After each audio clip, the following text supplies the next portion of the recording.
सगळ्यांना जय शिवराय. सगळ्या शेतकरी बांधवांना जय शिवराय.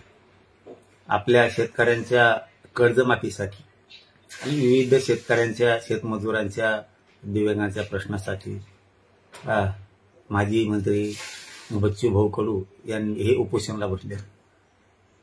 सरकार त्यांच्या मागण्याची दखल घेत नाही, म्हणजे शेतकऱ्यांच्या न्यायाची कर्जमाफीची दखल घेत नाही, म्हणून त्यांच्या वतीनं बच्चू भाऊंच्या वतीनं आणि सगळ्या शेतकरी संघटनेच्या वतीनं 15 जून रोजी राज्यभरात चक्काजाम करण्याचं त्यांनी आयोजित केले. त्याला सगळ्या बांधवांनी, या राज्यातल्या शेतकरी बांधवांनी शांततेत मोठ्या प्रमाणात कर्जमाफीसाठी सगळ्या शेतकऱ्यांनी पाठिंबा द्यावा ही सगळ्या शेतकरी बांधवांना विनंती करतो.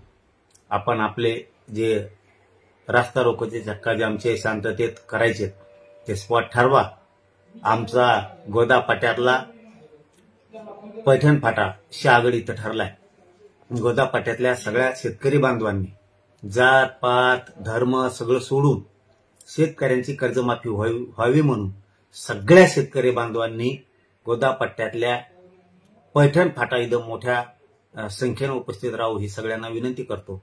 आणि राज्यभरातली कर्जमाफी शेतकऱ्यांची व्हावी म्हणून मराठवाडा, विदर्भ, खानदेश, पश्चिम महाराष्ट्र, कोकण, मुंबई सगळ्या विभागातल्या जमत तसं सर्व शेतकऱ्यांनी एक दिवसासाठी 15 जून रोजी सगळ्यांनी शांततेत एकजूट दाखवून आपल्या शेतकऱ्याला, स्वतः आपण शेतकऱ्याचे लेकर आहेत, आपल्या स्वतःला न्याय मिळवून घेण्यासाठी आपण सगळ्यांनी एक दिवस रस्त्यावर यावं आणि शांततेत यावं. कुठंही उद्रेक, जाळपोळ कसली घटना कोणी करू नये. सगळ्यांना विनंती आहे की आपण राज्यातल्या, महाराष्ट्रातल्या सगळ्या शेतकऱ्यांनी एकजूट, ताकदीने एकजूट दाखवा आणि आपली कर्जमाफी करून घेण्यासाठी एकत्र या ही सगळ्यांना विनंती करतो.